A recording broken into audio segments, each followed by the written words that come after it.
everyone, and welcome to MeowMix, the Carolina Panthers podcast. My name is Steven, My name is Jerry.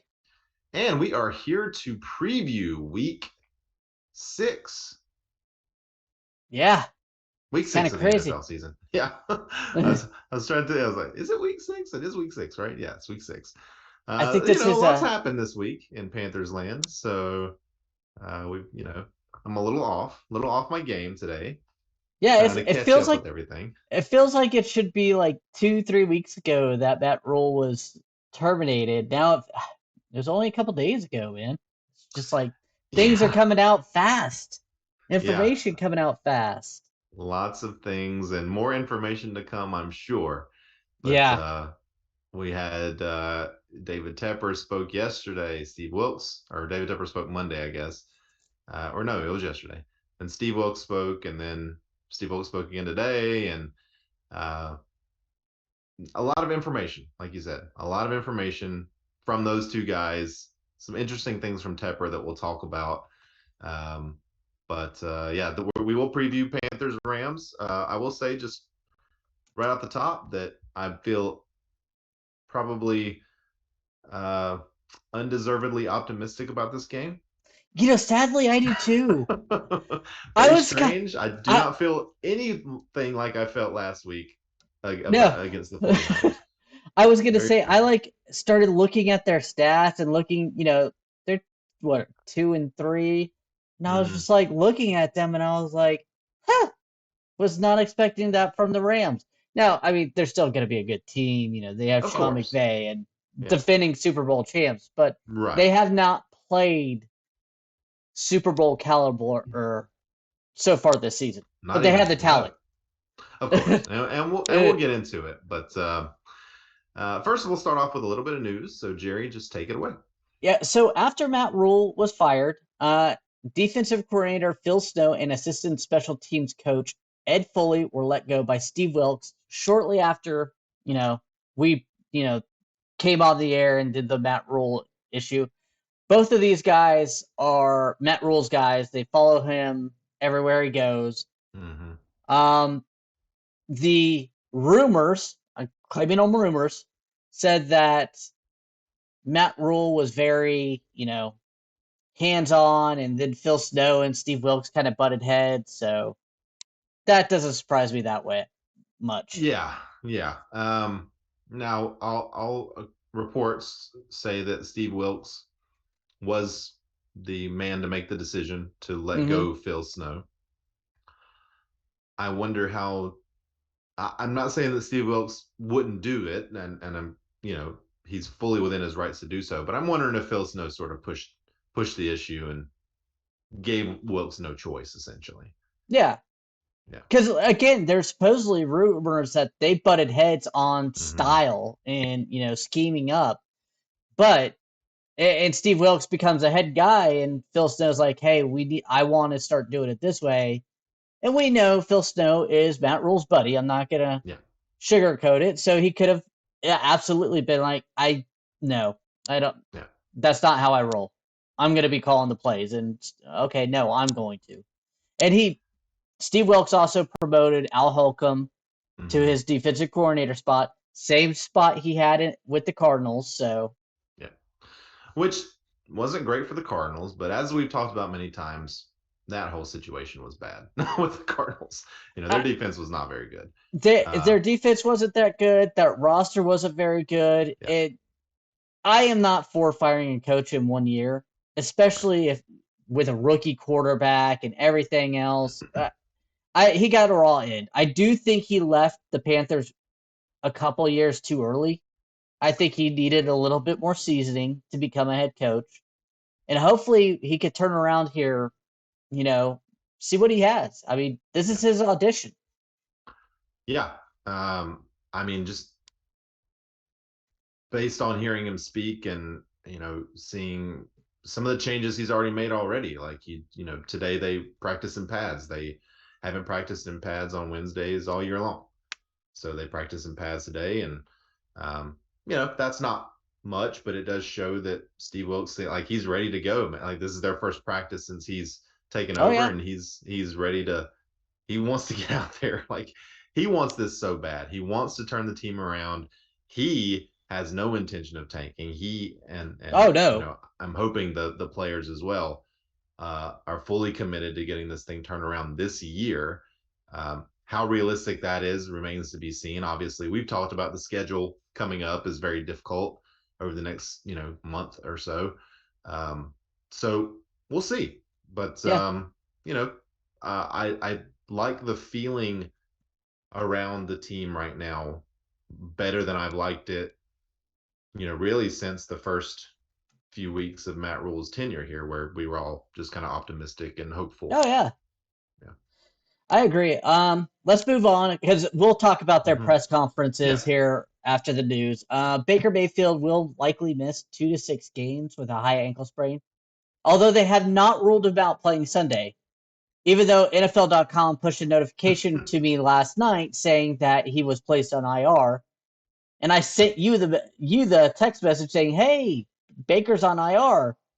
Then they literally pushed an update shortly after that saying, "No, no, no, our fault, not on IR." I was like, Yeah. I saw that message. I was like, are you sure? I haven't seen that. Everything I've read has said that he's not going on IR.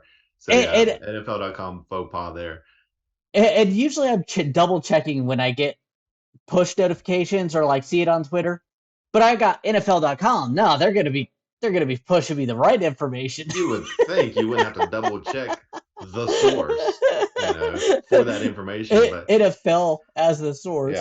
yeah, yeah. But Steve Wilks did say today he was asked about Baker Mayfield, and he said he's gonna kind of trust Baker, and if Baker says he's ready to go, then they might give him a shot. He did also mention that if Baker does not practice any this week, that he would have a hard time putting him out there to start Sunday. So I fully expect PJ Walker will be the starting quarterback, and we're going to go into this preview assuming that PJ Yeah, Walker is the starting quarterback. But just take it with a grain of salt. yeah. Baker may be out there. I can honestly say that makes the most sense. If someone's not going to practice all week, unless you have the Aaron Rodgers, the guy who's entrenched in that offense, the guy who's you know It it would be different if Baker Mayfield had thrown 15 touchdowns and 2 interceptions this season, but he has not. So I no, don't feel any, great desire to watch him go out there on one leg. no, I just don't. I would rather see PJ Walker. As especially against Aaron weird as Donald. that Let's sounds. be honest. Sure. Yeah. Yeah.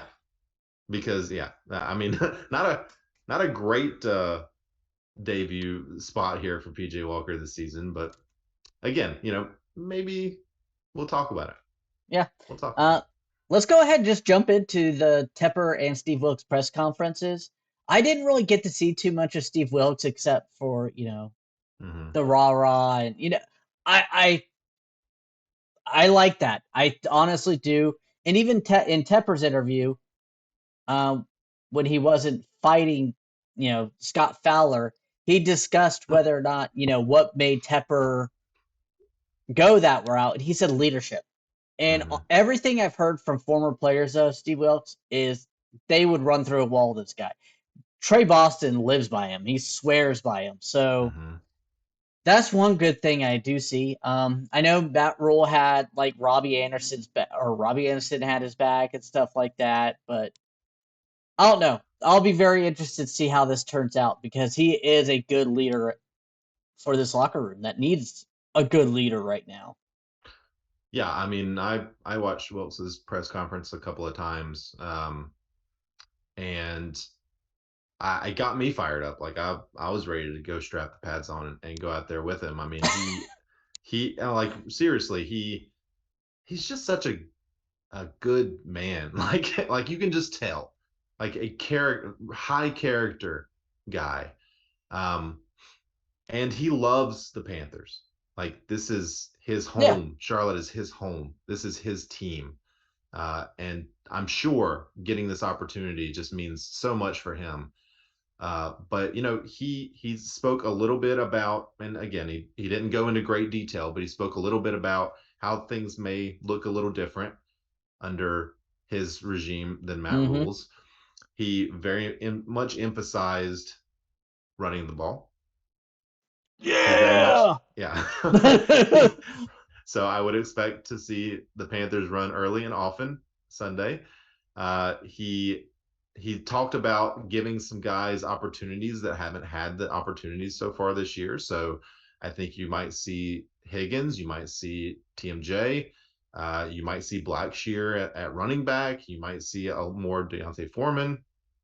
Some defensive guys. You may see some more.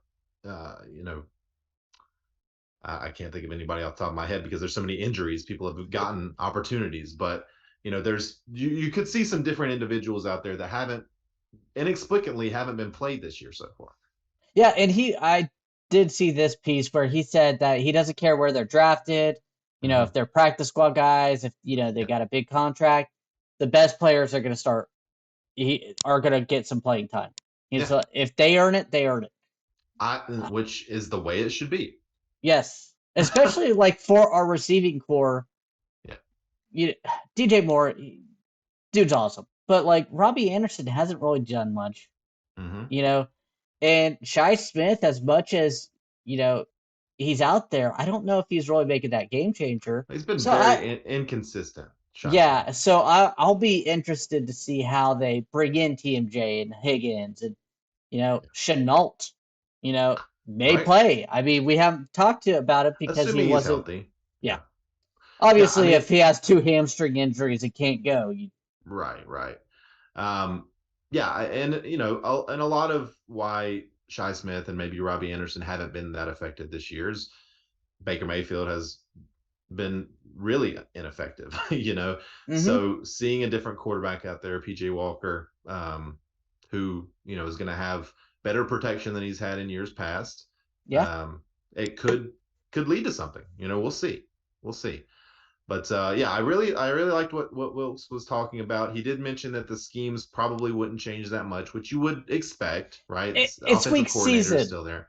Yeah, it's week 6. You can't implement a new offense mid-season, and especially for a guy who's trying to audition for this job and audition for other NFL head coaching jobs in the future. Of course, you can't just flip the script.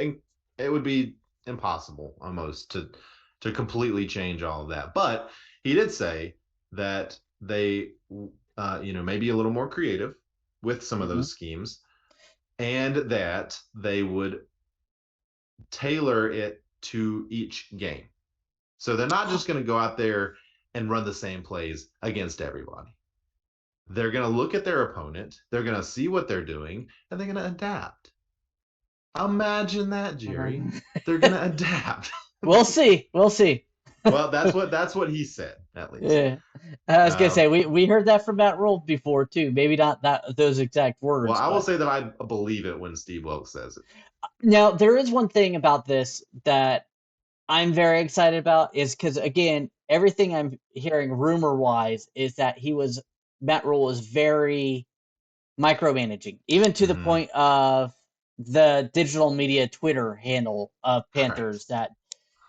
So my thought is, with the offense struggling all 3 years, and look, different coordinators, different quarterbacks all look the same. I'm wondering maybe he did leash up the coordinators and stuff a good bit on how they called the play.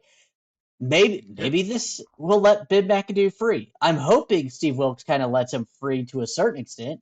Yeah, again, I see saying, hey, I want to make sure we run the ball, 55% of the time if the game's close. I don't want to see it go completely one way. Even if the run game's only averaging, 3 yards a carry, let's continue it. Christian McCaffrey, Foreman, Chuba, one of them can break off anything.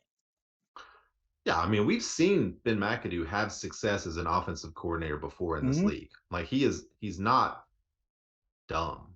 He does know what he's doing, and it wasn't that long ago. The league hasn't changed that much. So I don't know if Matt Rule was micromanaging Ben McAdoo. It would not surprise me if that was the case, based on kind of just some of the things that we've heard coming out, and the fact that Matt Rule had complete control over everything. And Mm. college guys are used to having complete control over every little aspect of the team. That's what Tepper promised him. That's what he got when he came here. So with Wilks, you know, being a defensive guy, number one, he's going to be leaning on Ben McAdoo a lot. Yeah, And, you know, we could see the offense look very different in this game. I hope we do, fingers obviously, crossed, because man. it's looked terrible up to this point. It's sad Uh, when like we're going to PJ Walker, a guy we wanted released at yeah. cut down time, and now we're sitting here going, I mentally thought this when I was kind of previewing this game. This offense might look better with PJ Walker than I Baker think it Mayfield. will. I think it will. And I don't think PJ Walker's good, but Uh, I think he's going to be better than Baker. I think he is. Real quick on David Tepper, he didn't say a ton. He spoke a he lot, but he didn't say a ton. he Um, brought live music to Charlotte. First yes, person ever. very, very exciting. Charlotte didn't have music before, No, no. according to David I mean, Tepper. for a NFL owner, this was an awful, It really awful was. interview. You got into a verbal altercation with the beat Scott writer Fowler for the main local for the paper. paper. Yeah. I mean, you don't say anything. People were asking legitimate questions. You know, what was the tipping point? We're not getting over the hump. Okay, but what was the tipping point? Then he chews them out. Yeah. I mean, Fowler was just very asking a very specific question. When did you make the choice to fire Matt Rule? Did you sleep on it? Did you wake up this morning and it didn't sit right with you? Was it after the game? Was it last week and you wanted to just give him one more shot? And Tepper was just like, I read your column. Why don't you read your own column and figure it out? Like, it made no sense what he was saying, number one. No, Number two, it's a bad look. It's just a yeah. bad look. All Like, you had to say is look, you know, unfortunately, Matt Rule is 11-27. The last, on Sunday, the performance wasn't there. It wasn't up to snuff. We weren't yeah, in the game hardly at all, and this has been a reoccurring issues. And I think after the game, I wanted to think about it, and I thought about it, and the next morning I decided that was the day that it had come to an end. That's all you have to say, and it's not negative. It's just saying, "Hey, I thought about it. yeah, That was it." And that's what everybody assumes, but he just had to big britches on. Like he just can't. He has problem yeah. with criticism. Well, yeah, he does because I don't think he's had a lot of failure in Mm-mm. his business life. He's a multi billionaire. He obviously is very successful, and he's not been successful here, and I think that bothers him, and it certainly bothers us Panthers Us. fans. It certainly does. But yeah, there just wasn't a lot of information there. A lot of the stuff we've heard over and over and over again. He wants to win. This move is being made so we can win. He did mention that. I think he didn't right out admit a mistake, but he did say that in this coaching search that they're going to be going through, assuming Steve Wilks doesn't just outright win the job, that he may go a little more traditional and conforming. So not try and go and pay the college guy 7 years that has no NFL experience or very little NFL experience. Oh, You know, I'm pretty sure that was a learning experience. I mean, yeah, he's a billionaire. He threw $200 million away in Rock Hill, but yeah. throwing another $40 million away, yeah, And I mentioned this when Matt Rule got hired several years ago. I'm sure you remember, but I had read an article about first-time owners and their first head coaches, and they mm, were all bad. They were all terrible. And I wish I could find that article again. I've looked for it so many times, but they're all bad. Like no first-time owner gets it right the first time, or if they do, it's very rare. So this was kind of bound to happen. And now we get to see what his second the second choices. But Tepper's failed a lot as Panthers owner. He failed trying to get Matt Stafford. He failed trying to get Deshaun Watson. The Rock Hill thing was a massive failure. The Eastland Mall thing has been a failure. The team hasn't won. Matt Rule, obviously a failure. Getting rid of Keep Pounding was a failure, but that goes back to yeah. That may have been Matt Rule. That may have been Tepper. We don't know. I'm starting to wonder if that was Matt Rule. He was trying to supplant it with the brand. And, I kind of want, just because of how much control he had. Mm-hmm. And that's part of the speculation. Yeah. That it could have been, Matt Rule, not David Tepper, but David Tepper, again, gave him full control. Yeah. One of the first things Steve Wilks said in his press conference is, we just got to keep pounding, which I like. Oh, yeah. Yeah. I mean, he made a very strong point. Preaching to the choir, guys. He's preaching to us. As soon as he said that, I was like, I'm in. But you and I, this is what we wanted. We wanted Steve Wilks as the coach. Assuming that Matt Rule was going to get fired, we wanted Steve Wilks to be the coordinator. Yeah. We thought it was probable that Phil Snow would be fired, or, would probably leave. I don't think we actually thought he'd get fired, but we thought he would leave. So yeah, I mean, this is kind of at this point expected. So we'll see where we go from here. But I will say that I was very impressed with Steve Wilks, and I'm excited to see what he does the rest of the season. I messaged you earlier. I was telling you, I'm getting pumped about Steve Wilks being our head coach. I hope he wins the job. I really do. Like, I hope I hope this thing. How amazing would it be if he turned it around? He and PJ Walker leads this team to the playoffs. I mean, maybe not playoffs, but I think if he buckles it up and all of a sudden we're playoff race, maybe not winning it, but like getting close, 7-8 wins. After that, especially if the offense starts clicking and being middle of the pack. Yeah. I mean, that's what we're asking for. I don't think Tepper gives him the job if that's the case. I think the only way Wilks actually wins the job is if they get into the playoffs. That's just based on what Tepper was saying. I think Tepper wants to make a big splash and go for the big name.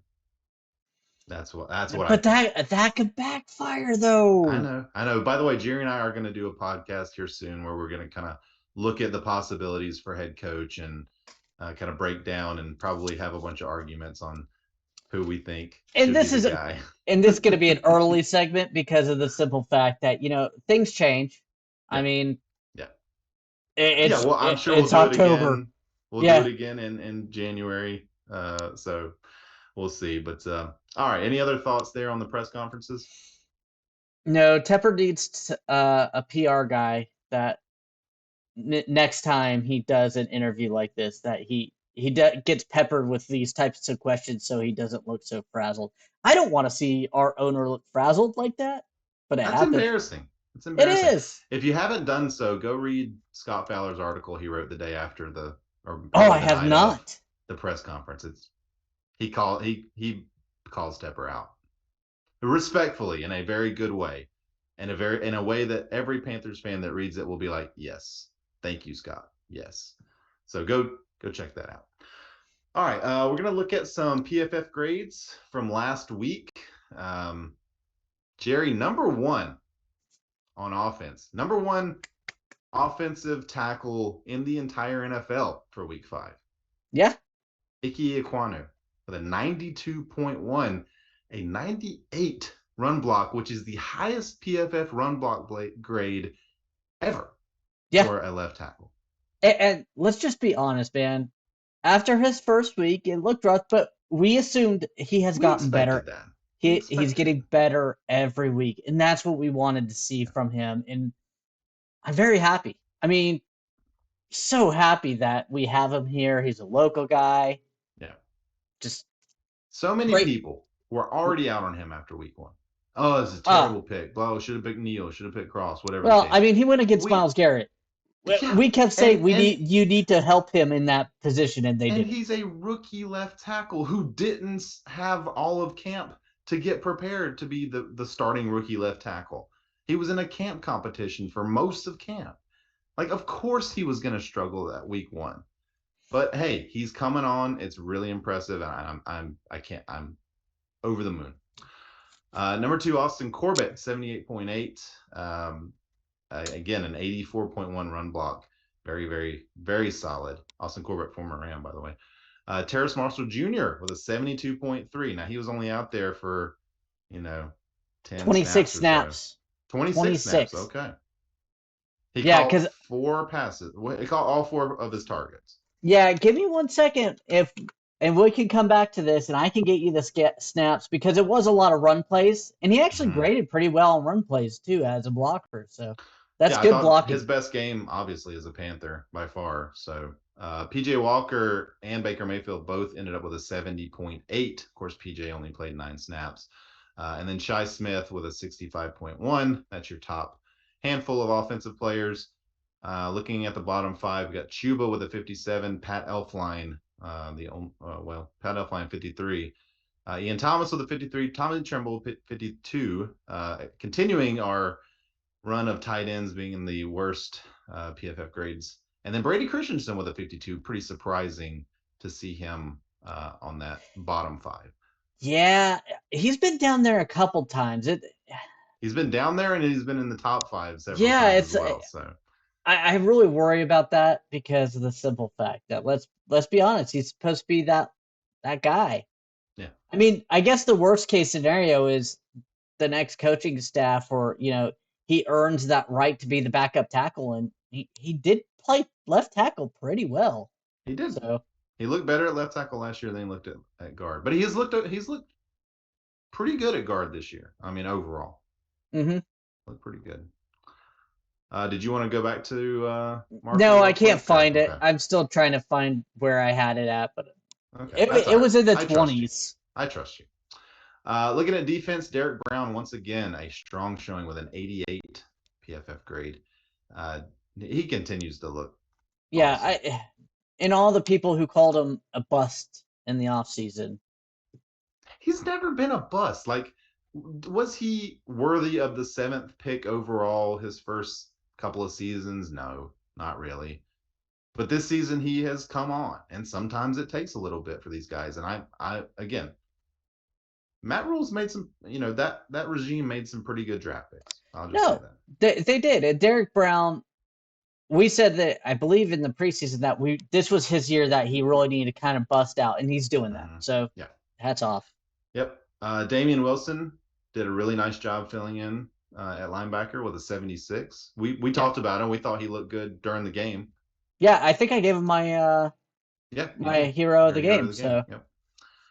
Phil Hoskins is 73.8, only 3 snaps.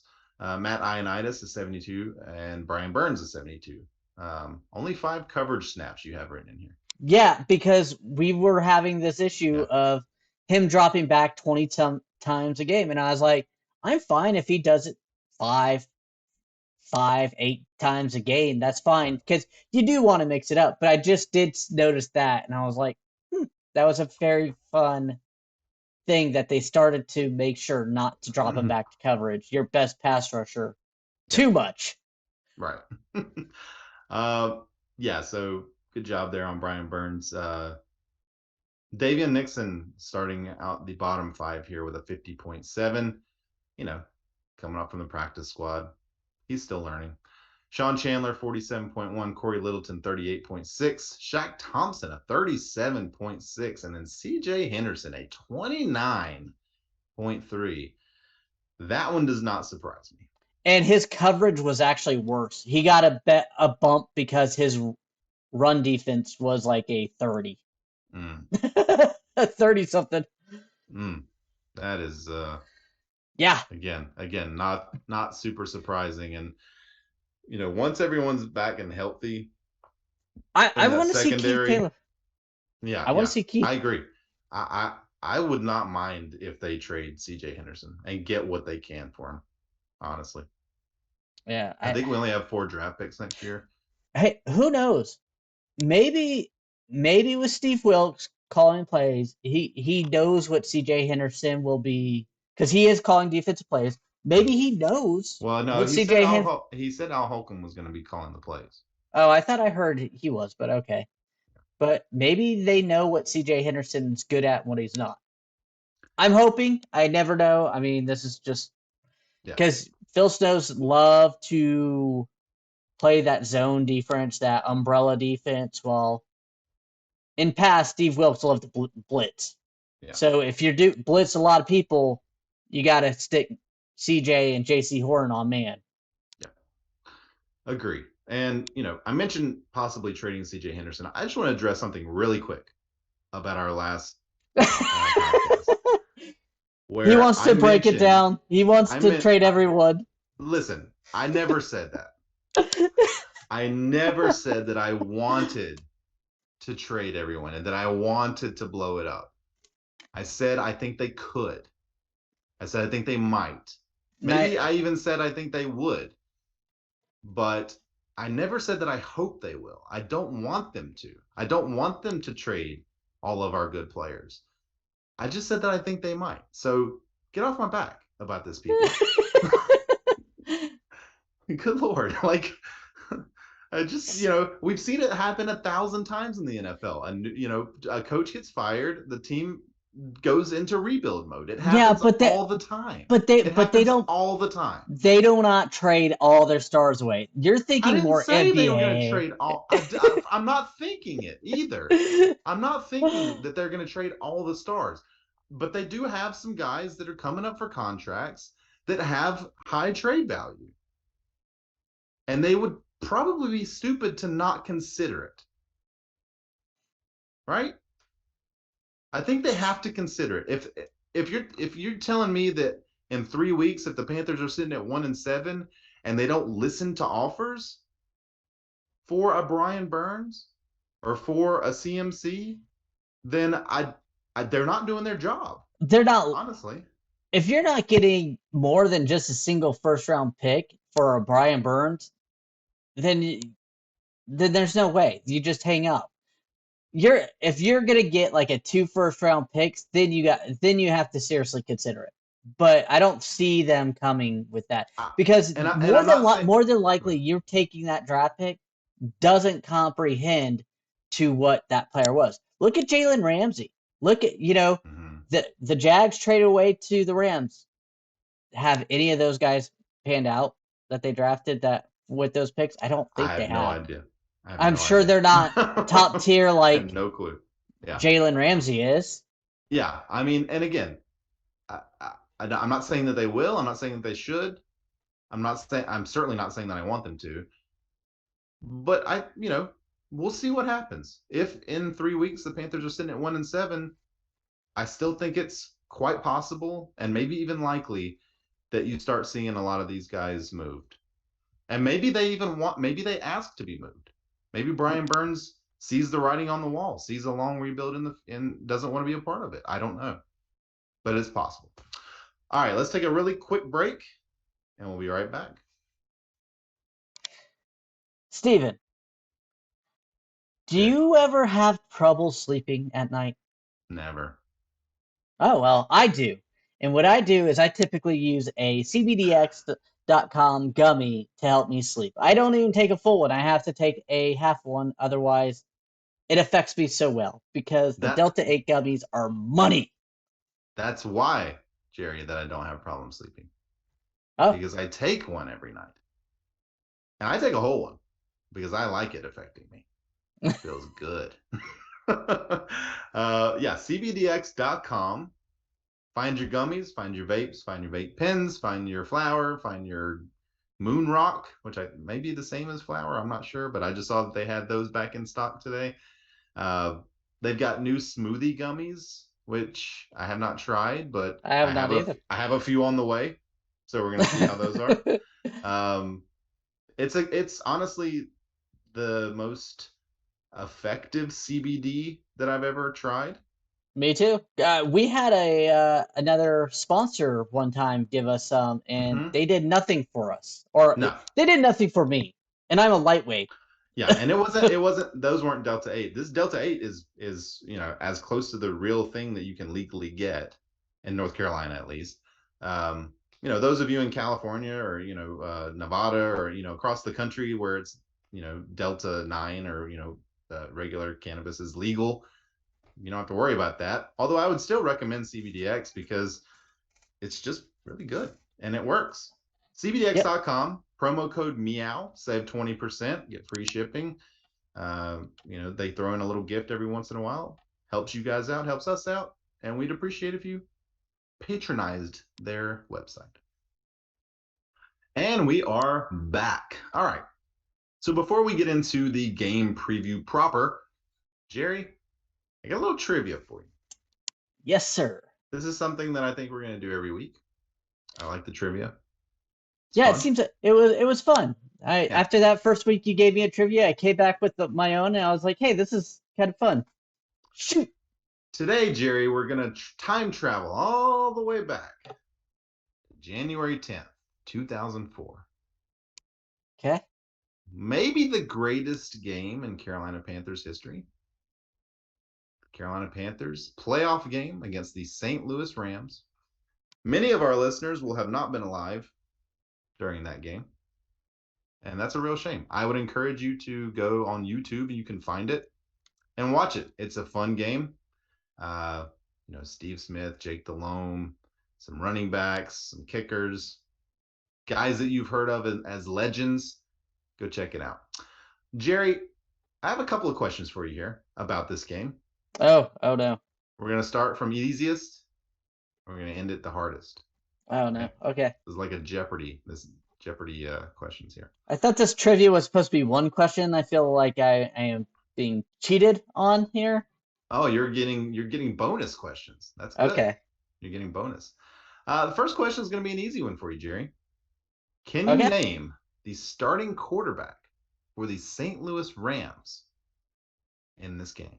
Mark Bulger. That is correct.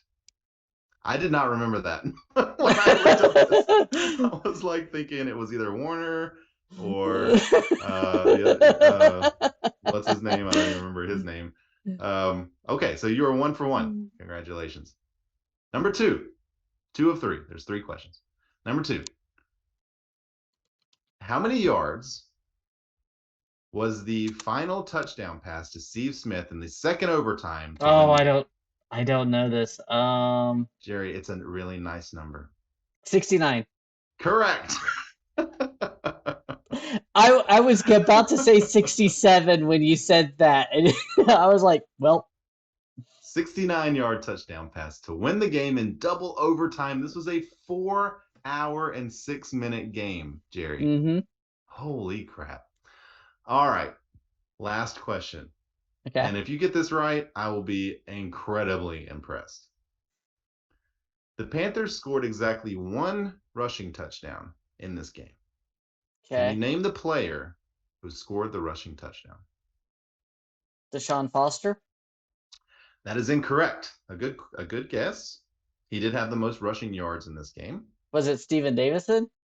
Another good guess. Brad Hoover? Brad Hoover had 2 carries. One of them was a touchdown in this game. So, Brad Hoover. Many listeners will not know who Brad Hoover is. Oh, and they will never he's know a legend. Who North Carolina's a stadium. North Carolina native. Yep. Went to Western Carolina. That was a fun team, honestly. That was. Can you name the play? Season was a surprise. You know the name of the play, right? I don't. No. X-Clown. X-Clown, yeah. Makes sense. I was going to say the annexation of Puerto Rico. No. That's a different play. That's Little Giants. Yeah. I think that is Little Giants, right? Yeah, and the Panthers have run that play before with Yeah, I remember that. All right. Good trivia, Jerry. Good job.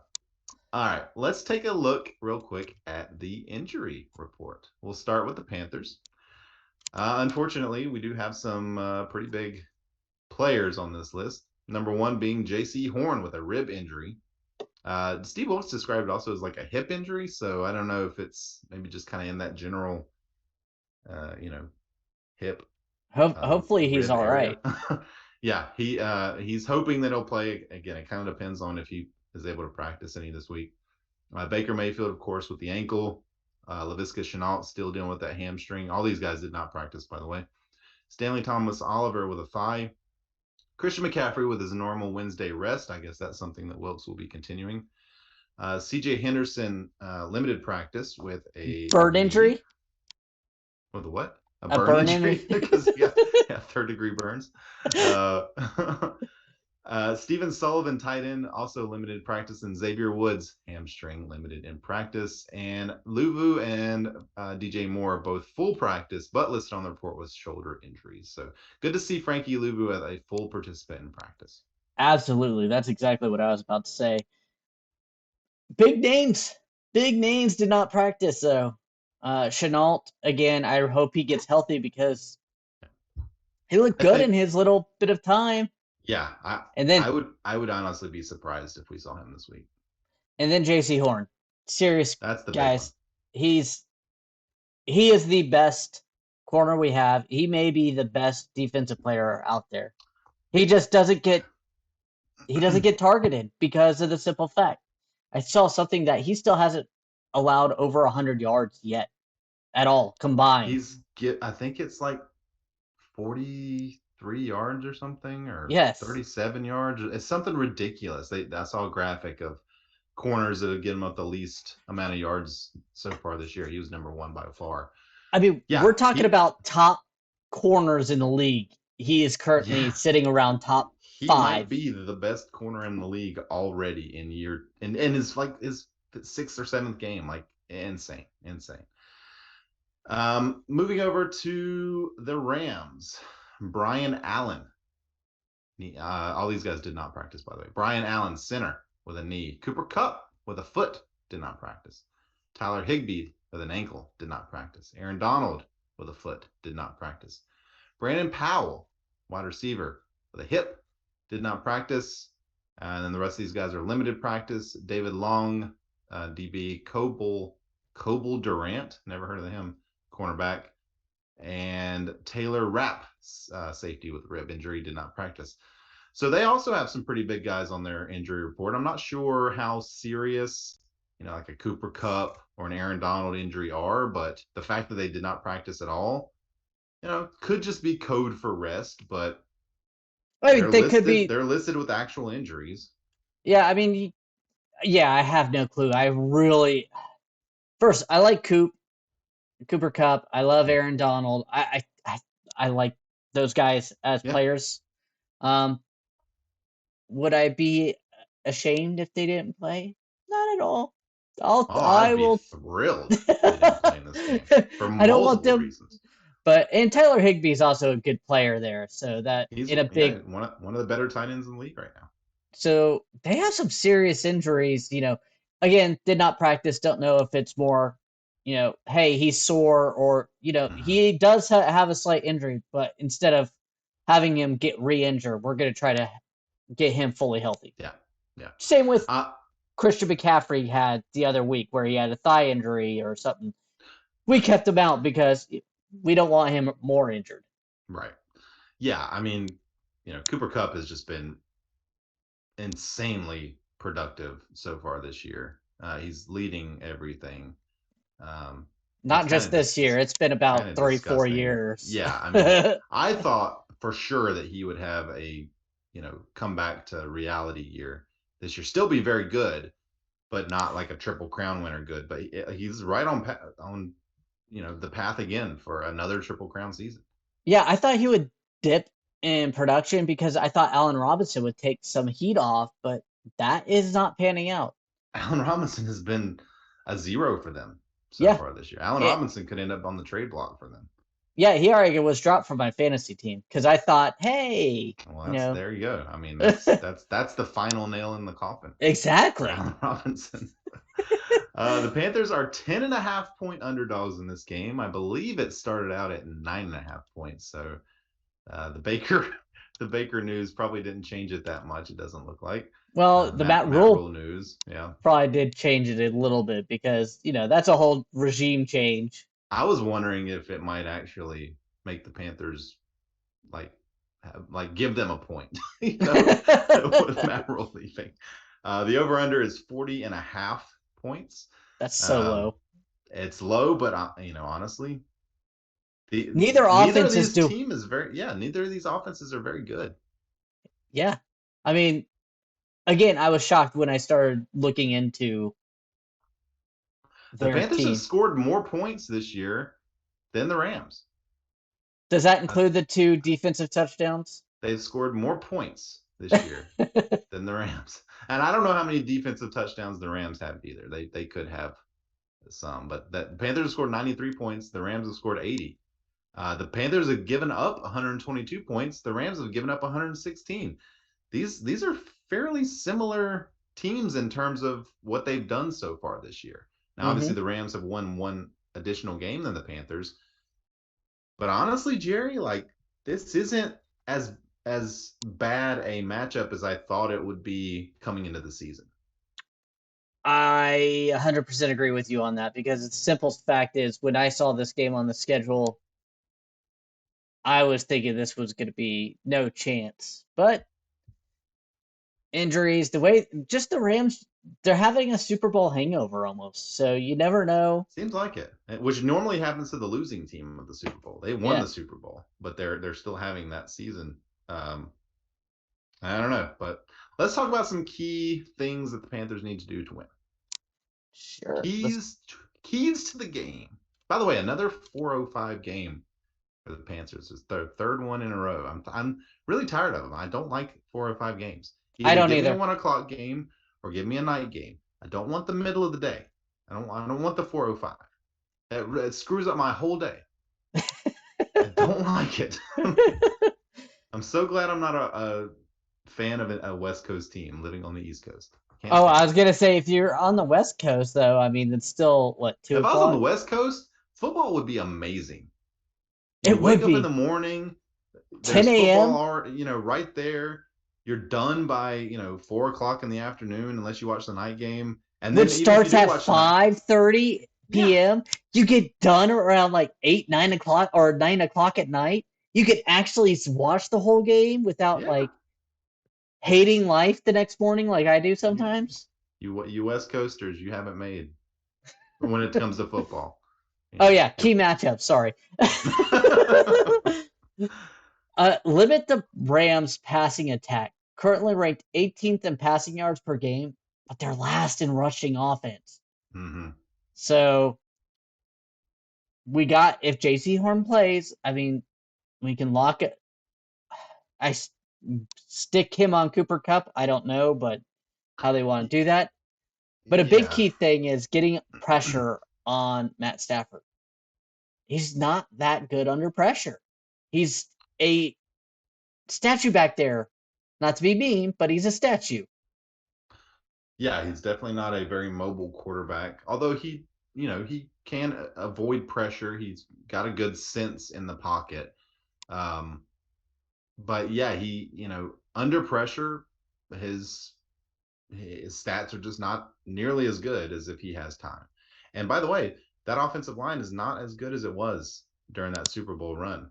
One Yeah, of the reasons is because of Austin Corbett, who no longer is there and instead is here and has been playing great for us yeah, so far this year. So, by the way, I saw this completely random fact. I saw that there are 8 players and coaches in this game who went to Washington University. It's just a random fact. Um, one of the things that Steve Wilks mentioned was that he wanted to basically eliminate the run game and make teams one dimensional. That's his strategy. Based on what we're seeing here, it might be more beneficial to try and eliminate the passing game correct. and force them to run the ball. That's the way I see it. Now, they only are averaging around, I think it was like 63 yards per game rushing the ball. Now, Yeah. obviously, that can always change in one game, but I personally would try to get to Matt Stafford, lock up Cooper Cup to not have those, nonstop, you know, 5 yard drop off pass that goes for 30, 40 yards. Mm-hmm. That would be my game plan. But Yeah, they've got kind of a running back by committee with Cam Akers and Daryl Henderson. I know Cam Akers had the big injury last year. He's kind of coming off of that. Hasn't quite gotten up to full speed yet. He's only averaging like 3 yards a carry. Um, and Henderson's only averaging about 4 yards a carry, not much better. But it seemed like last week I saw Cam Akers had gotten the majority of the carries and had a decent game. But yeah, I mean, this is a passing team. This is a team that wants to throw the ball, which should, if J.C. Horn is healthy, kind of play into our hands because we're a very good pass defense team, at least in that case. I wonder if J.C. Horn would follow Cooper Kupp around like if he played in the slot. Would J.C. Horn line up in the slot? My guess is it depends if it was a pass or zone or what type of scheme they're running at that point. Just because it's so interesting to watch Steve Wilks' defense and what they do differently than Phil Snow. I mean, again, Wilks love to blitz. Yeah. So you get them in, man to man, press coverage. You punch them in the mouth at the line legally, not, and then you make sure Frankie Louvu or someone gets to him to at least throw a wild pass that, you may give up a big pass play here and there, but I think that's more beneficial anyways overall, is just knocking them back. And not only that, once you can rattle a quarterback, most quarterbacks can get rattled. Yeah, to mess up their game. I mean, I think the Panthers are going to take some shots in this game defensively, like you mentioned, by really blitzing. I think Steve Wilks wants to make a mark. Mm-hmm. He wants to show something. He wants to do something different. He wants to win. So, as you said, he's a blitz guy. He's an aggressive guy. This is going to be an aggressive defense. And what better way to make a stamp than coming out and beating the defending Super Bowl champs, who are limping? We're not in their house. In their house, like, let's not say that they're great right now, but they're gettable. Hey, I mean, they are gettable. This is a good time to face them. Yeah, they have not played well this season. So, what's our second key here? Establish the run and stick to it as much as possible. I had to put as much as possible. You're down super big. Yeah, you got to throw the ball. Sure. But if you're down a touchdown, down 10 points, 14 points, and you're in the third quarter, there's no reason to get away from it. Like we've seen all season long. Yes. Now, keep the defense rested because they're going to need to make plays. Give PJ Walker breathing room. If you run the ball, even if you're not running the ball that well, if you commit to the run, they're still going to have to guard it. And it gives PJ Walker a little bit more time. So that's why I say establish the run and stick to it. Yeah. I mean, our best player is a running back. Give him the ball. Let him run the ball. You establish the run, it opens up the passing game with play action. You could do some reverses. I mean, there's so many different things that you could do. And PJ Walker, by the way, is a mobile quarterback. You can call some run plays for him. Yeah. Yeah. I would not suggest running him up the middle. He's not Cam, but he is mobile. He showed it in the XFL. He showed it, when he's started games for us before, that he can get out of the pocket and make some people miss. So I wouldn't mind seeing a couple of design quarterback runs. Or play action rollouts. Yeah. I love play action rollouts. They work so many times, and they give the quarterback a lot of options. Especially a running quarterback, because if things are covered, he could still pick up 3-4 yards usually. Yeah. Or throw it away. Now, I'm not saying that he's Lamar Jackson, and I don't think you are either, but he is way more mobile than Sam Darnold and Baker Mayfield. Way more. Yeah. Now, speaking of PJ Walker, our other key is PJ Walker has to stay clean to have a chance to make things happen for him, for this offense. In his previous starts, past couple of years, he struggles under pressure. I pulled up his PFF grades, I think, from his start, the year he had most starts. I don't remember, but under pressure, he has a 37 PFF grade under pressure. But kept clean, he has a 67, which that's what you're hoping from him. A solid game. Yeah, if we had a 67 from him, I think we have a real chance to win this game. Exactly. That's just playing smart, efficient football. Yeah, and again, with PJ Walker having the ability to avoid the pressure and run the ball a bit, it will keep the defense a little more on its toes. It Mm-hmm. does open up, more passing lanes. It just opens up some stuff. Um, you know, PJ Walker is an aggressive quarterback. He likes to go downfield. He likes to throw into pressure. He thinks he can make all the throws. He can make all the throws, but he thinks that he can make all the throws regardless of the defense. So that's going to be another key, really, that kind of goes along with this. Is you give him the time. Hopefully, he makes the right decisions. Hopefully, he has the time to choose the right player to throw to. I would also love to see CMC get involved in the passing game again more this game. They did last game, but again, it seemed like it was mostly in the second half. That's when they were Yeah. kind of trying to catch up. Um, I'd like to see that a little earlier because throwing to CMC, whether it's a screen pass or throwing out to him in the backfield or just a simple slot, Swing. swing Yeah. pass, simple. What is the pass where they go up and they just cut right across? Slant, Texas? simple Oh. slant. Oh, okay.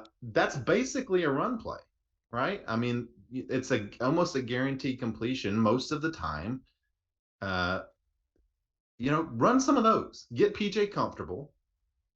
Get PJ comfortable by running the ball. Get PJ comfortable by giving him high percentage passes early Avoid in the game. Jalen Ramsey too. Yes, early in the game. I'm Yeah. saying, like, get him comfortable. PJ is, again, he's got a lot of interceptions and not a lot of touchdowns in his time with the Panthers.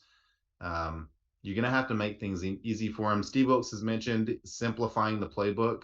That's one of their goals moving forward, is to simplify the playbook and just use the plays that work. Yeah. Sounds like a plan. Simple enough. I will be very interested in watching Austin Corbett if he's going up against Aaron Donald, two guys who probably are pretty familiar with each other. Obviously, Austin Corbett, I'm sorry. I think you're having a great year. You're not in the scale of where Aaron Donald is, but maybe he could give some hints on how he rushes and what to try to avoid him as much as you can avoid the best player in the game at his position. I mean, I'm sure. And, with Aaron Donald typically coming from the left side, going against Moten, or I guess he'll be going against Aquanu. So, yeah, I don't know. It'll be interesting to see what they do. But yeah, Austin Corbett certainly knows Donald very well. Ramsey I have Donald as a left end that would face Moten and Corbett. Okay. Well, that's even better, honestly. Yeah. Although No. Moten has not played great this year. No. But with Corbett has played very well this year, and the two of them, I think you have to double team Donald pretty much every time. Right? Oh yeah. Yeah. If not triple team. bring the tight end over. Do something. But does anybody know anybody from like the San Diego Zoo that we can trank him pre-game? Obviously joking. Yeah. Just give him a camera and put him in front of Devontae Adams. Are you kidding me? Devontae Adams would die. Yeah. Hey, win-win in my opinion. I'm just kidding. I'm Devontae Adams. Obviously. All right. Any other thoughts there on our keys before we get into our predictions? No, I mean, this is a winnable game, guys. New head coach, like firing our head coach, having our third string quarterback out there. This is a winnable game. How crazy is that? Yep, it is a winnable game. All right, beer bet of the week. I've got nothing. You gonna say the words? No, I got beer bet of the week. Beer bet of the week. We're talking PJ Walker in this game. Will PJ Walker have over under 2.5 interceptions in this game? I'm gonna let you choose. Oh, that's a tough one. I thought the number was pretty good. Yeah, it is because I mean, again, he's facing one of the best corners in the league in Hmm. Jalen Ramsey, but their other corners and safeties aren't playing that great. You just I'm have to gonna go under. choose. Okay, okay. Uh, then I guess I'm going over. Well, you're the one who did it. Yep, I guess I'm going over. Yeah, I mean, obviously, I hope that's not the case, but it is PJ Walker. Um, he's not very good, so we'll see. Yeah, I All right. mean, Yeah, he's yeah, a I third know string quarterback, so that he is. All right, let's get to our bold predictions. Jerry, take it away. my bold prediction is that Christian McCaffrey has 100 over 100 rushing yards and Huh? over 75 receiving yards today. Not You, today, Sunday. you know, in years past, I would make fun of you for that prediction because he did that almost every week. Well, he hasn't done it.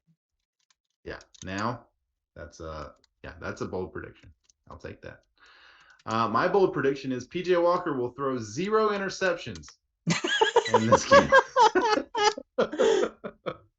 There you go, covered on either end. All right, game predictions here, Jerry. I will go first. You know, I am optimistic about this game. I think it's going to be a close game. If I had to bet on it, or if I were to bet on it, I think I would probably take the Panthers in the points, right? 10 and a Mhm. half points is a lot of points. And the Rams have not been playing very well. So I do think this game is within a touchdown. I think the Panthers will probably lose. So I will go Rams 24, Panthers 20. I actually haven't really come up with a score yet, but I'm gonna go different. I think we rally around Steve Wilks. I think we punch the Rams in the mouth, not Aaron Uh-huh. Donald because you don't want to die. And Yep. I think we squeak out at one. I think the offense starts to roll a little bit. We get 27 points Ooh. to 20. We pull off a big upset. I'd love it. PJ Walker would go to 3-0, and at that point, I think you have to ask yourself: is he the franchise quarterback moving forward? No, no, no, Just no. kidding. Just kidding. PJ Walker figures heavily into my prediction of this game. And And I do think that the Panthers will play well. Like I said, I mean, a 4 point loss to the Super Bowl champs when you're a 10.5 point underdog is, in my opinion, playing pretty well. So we'll see. I hope I'm wrong. yeah, I really do. All right. Any other thoughts on this game before we take a quick look at the other NFC South games? I know the Rams view this as a get right game, but this is a winnable game for the Panthers. A hey, let's win one for Wilkes type of Mm-hmm. win. You know, Yeah. let's see. I would love to see it. All right. So the other games this week in the NFC South, the 49ers are heading to Atlanta playing the Falcons. I fully expect the 49ers to win that one. Yeah, yeah, The Bengals going to New Orleans. I think that'll be a fun game to watch. I do too. I would probably take the Bengals, but again, New Orleans is kind of up and down. You never know with And them. Bengals have not been what they were towards the end of last season either. No, they So haven't. Yeah. yeah, Another team that's kind of starting slow. yeah. Uh, Tampa Bay Buccaneers visit the Pittsburgh Steelers. It's That's gonna another be win for the Bucks. that's gonna be a butt whooping. I that mean, defense, that defense yeah, is legit going against Kenny Small Hands Pickett. yeah. Kenny Pickett's or they picked a rough stretch for Kenny Yeah, Pickett to start. that was a very odd decision. Usually, you do not put them against that type of Yeah, defense right away like that. yeah. That's take the Tampa points, whatever it is. I don't even know what it is. It's probably double digits, but that's gonna be a rough one. All right. Well, I think that's gonna do it, Jerry. Yep. We want to thank everyone for listening. If you like the show, please let your friends know. Please follow us on Twitter at MeowMix Podcast. If you have any questions or comments, you can email us at mailbag@meowmixpodcast.com. And if you leave us a 5-star review with a comment on Apple Podcasts, we'll read it on the show. Please like and subscribe on YouTube. We are so close to 1,000 subscribers. And once we do, we're probably going to do some sort of small giveaway. We don't really have much, but some swag giveaway or something. So please subscribe, get us to 1,000. I think we're like 11 away, something like Yeah. that. Yeah. Jerry has generously decided to give $100 to all subscribers. Each I don't and have that every type of money. that's $100,000 Jerry will be giving away. I can't even afford the Monopoly money of that. Like, I feel like that would still cost a lot of money to get that much money in Monopoly money. True, true. All right, fine. How about some stickers and keychains for some Sticker people? keychains. I think I may have some koozies left. Yeah. All right. Well, until Sunday afternoon, Sunday evening, I guess. Everybody stay safe out there and keep pounding. Wow.